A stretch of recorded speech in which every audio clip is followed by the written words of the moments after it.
Hello mga kabibig, welcome back sa ating bagong YouTube channel. Ito ang pinakamaingay na YouTuber sa balat ng YouTube.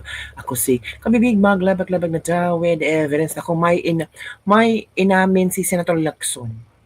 May inamin si Ping Lacson, Kabibig. Ito talaga si Senator Ping Lacson.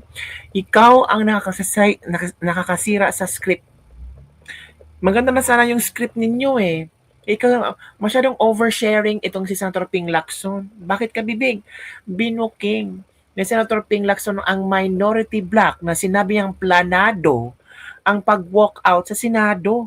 Ay, planado pa to? Planado pala yon. Pati yung pagsabog ni Erwin Tulfo, drama lang pala yon. Wala ka, bibig. So mas lalong hindi maniniwala sa inyo ang mga tao na pwede posible palang gawin nyo kayo ang drama pala. Kayo ang nag-stage ng isang drama, ng isang teleserye. Kayo pa ang magsasalita na, ang majority black, yung nangyari, stage yun. Drama lang. Kayo rin pa, my goodness, nakakahiya. Ito kabibig ha, i-share ko sa inyo ang sinabi ni Senator Ping Lacson na binuking niya ang minority black. Pati yung pag-walk out ni Risa, pag-tantrums ni Erwin Tulfo, part of the script pala yun. Kaya pala yung picture nila palabas, scripted din pala yun, yung posing nila. Kala, may maniniwala pa ba sa inyo? Ito si Ping Lacson talaga. Oy, Ping, paano yan? Ikaw na ang nagbulgar. Ito kabibig, oh. Senator Ping Lacson, umaming planado ang walkout ng minority sa Senado. Ayon kay Senator Ping Lacson, bagaman limyado sa bilang ang mayorya, tila minamadali naman ng pagbotohan ang panukala ni Senador Rodante Marcoleta na amyendahan ang Section 4-C ng Senate Rules para makadalo online at makaboto pa rin sa sesyon ang ilang kapwa senador kahit wala ito mismo sa loob ng Senado. So, inamin ni Ping Lacson. Sabi mo dito kabibig ito, ayon kay Ping Lacson, sa gitna ito ay nagpapatuloy ng manhunt operation ni Bato de la Rosa at namumuong arrest warrants kina Senator Jinggoy Estrada at Joel Villanueva na napapahina sa bilang ng mayorya. Ito pa, aminado siya na sinadya, drama, planado ang walkout ng ilang kapwa miyembro ng Senate minority para mawala ng quorum at mag-adjourn ang sesyon ng Senado kahapon. Uy, drama lang pala. Para mawala ng quorum, para magpa-epal sa press, para makakuha ng simpatya sa mga Pilipino, si Lacson pa ang nag-booking sa drama nila. Nako, para na mag-adjourn ang session ng Senado para hindi maka-vote or, di ba, yun pala ang ginawa nila. Ay, nako, pinaglaruan ninyo ang mga tao.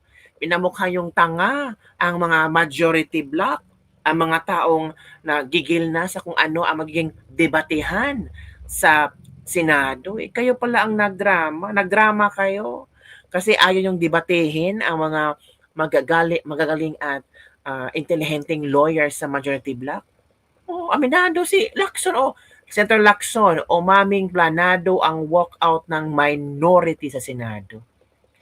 Mas lang nakakahiya na ito. 'Di ba?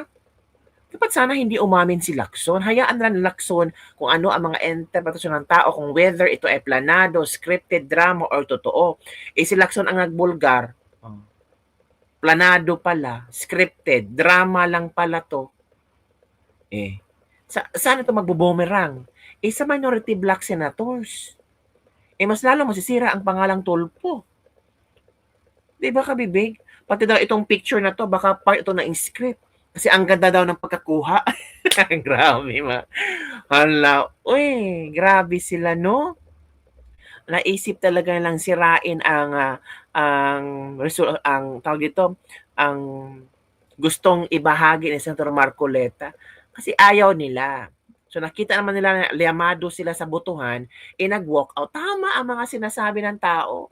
Nag-walk out kasi talo. Move on na kayo, hindi na kayo majority pero Asta kayo, parang mga bata nagtantrums kasi hindi nakuha gusto nila.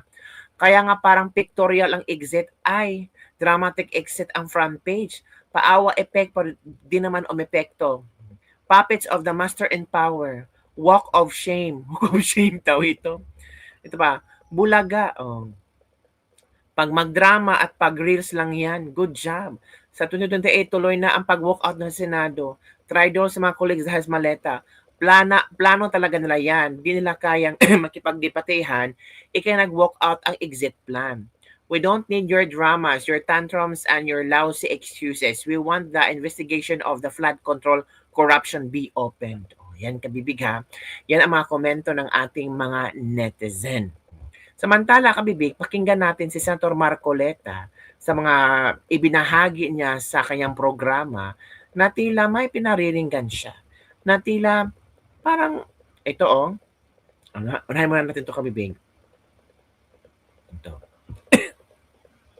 Ano ho bang importansya, Sen? Yung punto na yon, kung ang isang tao ay merong sapat na kabatiran sa aspetong legal, yung binabanggit po yung pinapaliwanag yung kaibahan ng dalawang yon.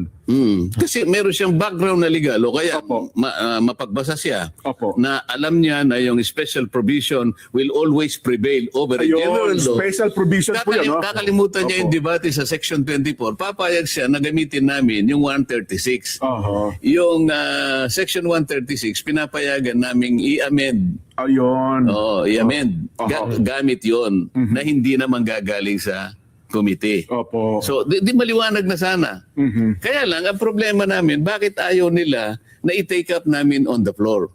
Oho. Samantalang, ang plenary dyan ay supreme. Opo. Siya yung ibabaw ng lahat. Higit na kasi lahat na yun eh. Kahit na pagsama-samahin namin ang kapangyarihan ng lahat ng committee sa Senado, hindi pa rin sila po pwede kung plenary ang magsasalita. Buong Senado po kasi pag Ang plenaryo. totoo nun, Kuya Benny, alam mo rin to, pwede namin i-suspend nga yung rules eh. Pag sinabi ng plenary, pag pumayag kami lahat eh. Oho. Yun ang hindi nila makuha masyado. So, pumayag na kayo kanyang, i-discuss lang natin, i-take up lang natin. Ayaw nila. Oho. Bakit daw nagmamadali? May nagsabi ng railroading dito. Oo nga.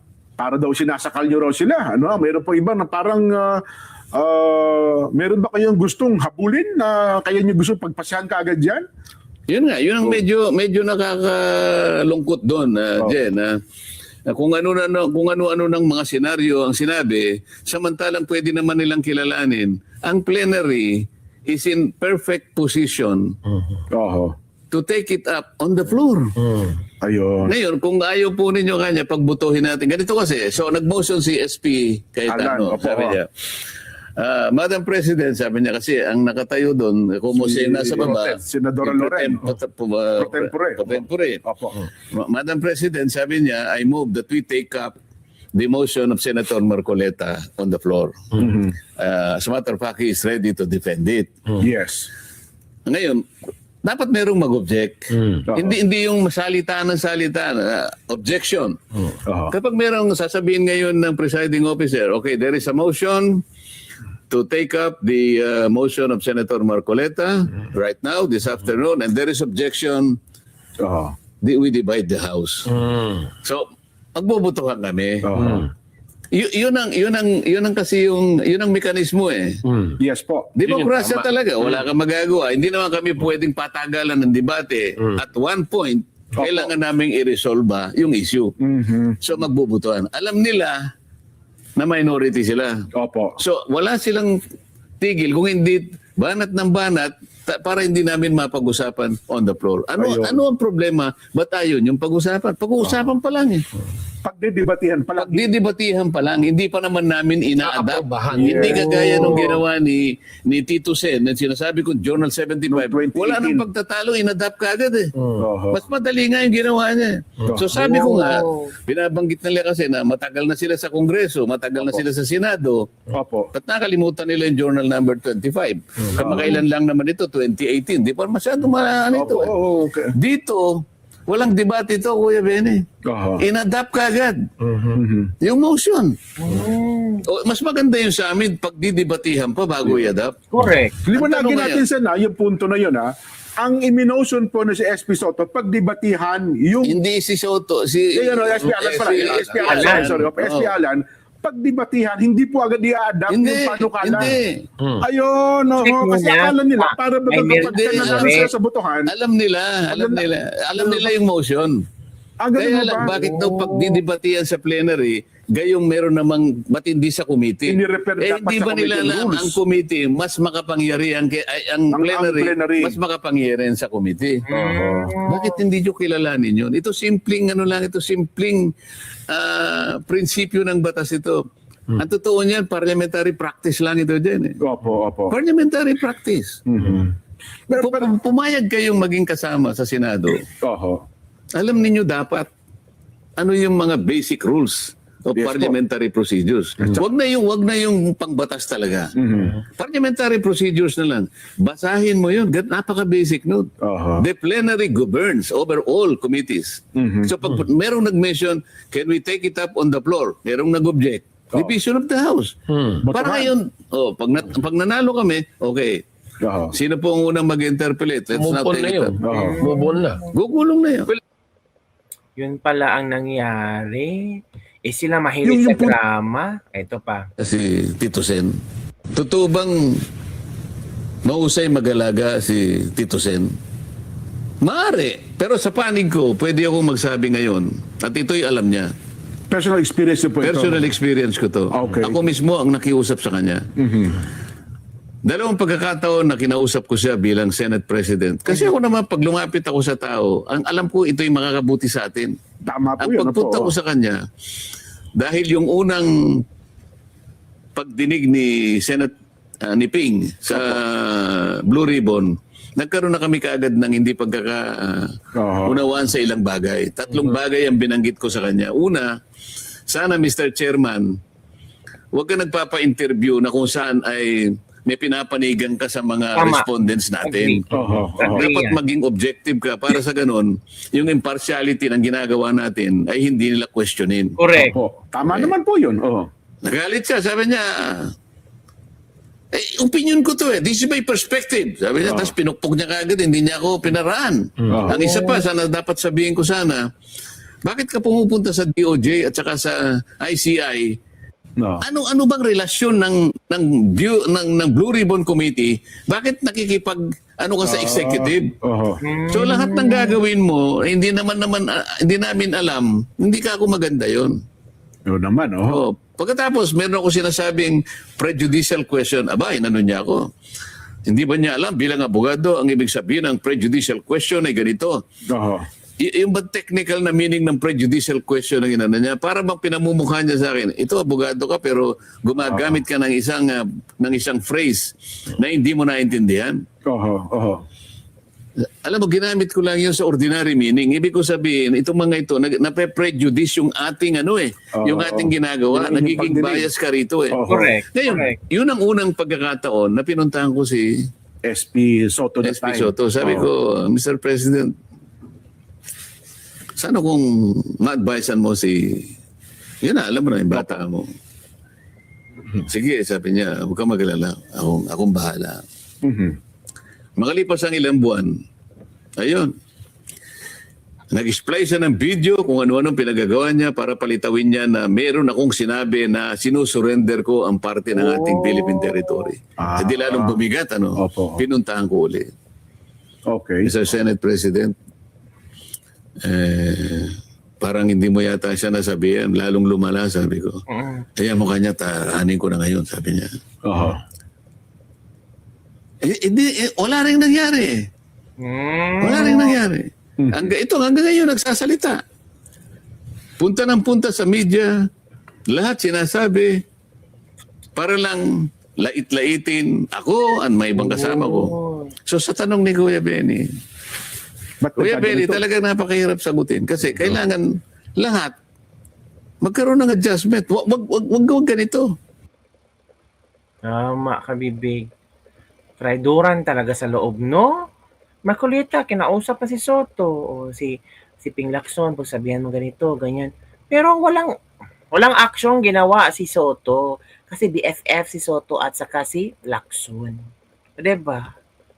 Ay, nako. Eto, kabibig ha, pakinggan natin to. Flood control to. Pwede ko baka akong sagutin ngayon kung bakit nagkaganito tayo? Yan. Yeah. Opo, ho. Yan. Bakit ba ganyan na nangyari ngayon sa Senado? So, inisa-isa ko, sabi ko, Kuya Benny, sabi ko, unang-una, kaya nagkaganito ang Senado, kauna-unahan na, nilustay natin ang halos 9 na buwan. Ang mga tao naghihintay ng kasagutan kung anong nangyari sa pera nila na ninakaw sa tanghaling tapat. Opo. Mhm. The 1 trillion scandal in flood control projects. Ano ang ating may dadahilan sa tao na sa loob ng 9 na buwang singkad ni isang pagdinig ay wala kayong ginawa? Mhm. Basahin ninyo ang social media. Maring ang mainstream media, hindi nire-reflect ang katotohanan nito. Opo. Pero social media, Opo. wala nang katiwa-tiwala sa atin ang dahil doon.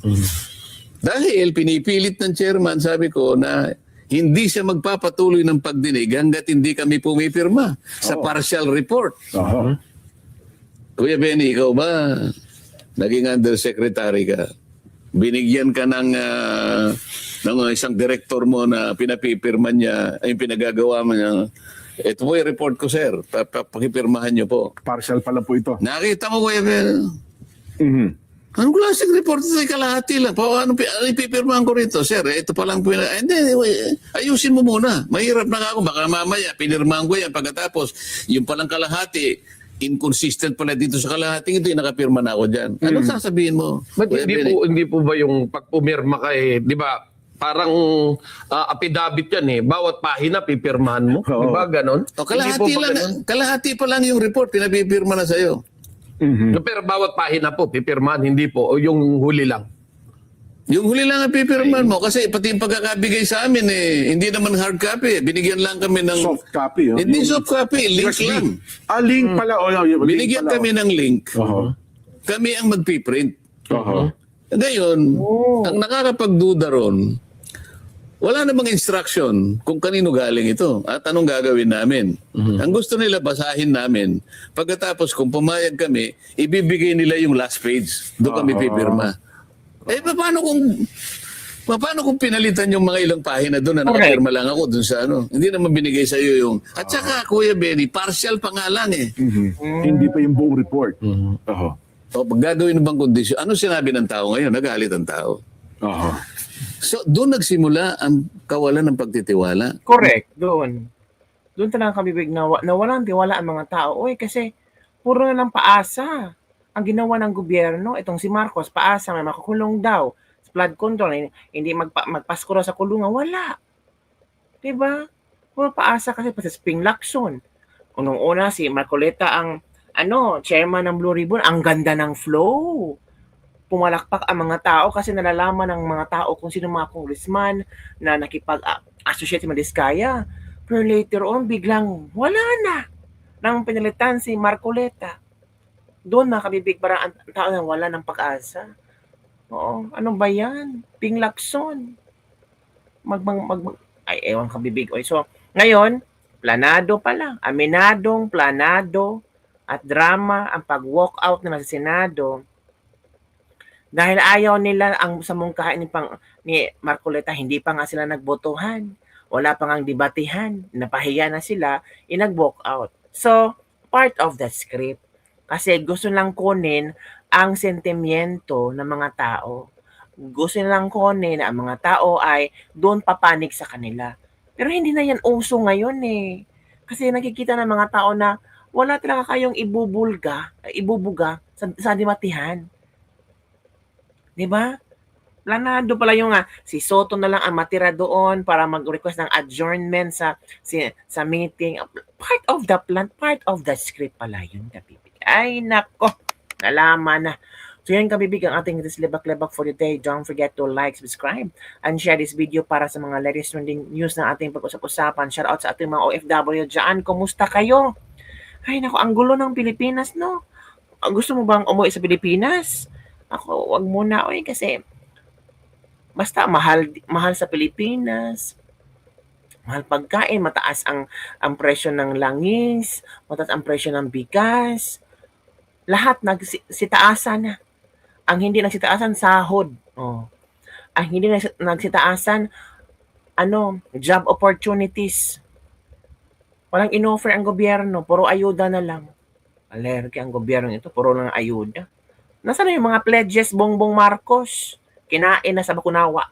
Yun lang, kabibig. Bye everyone. See you next time.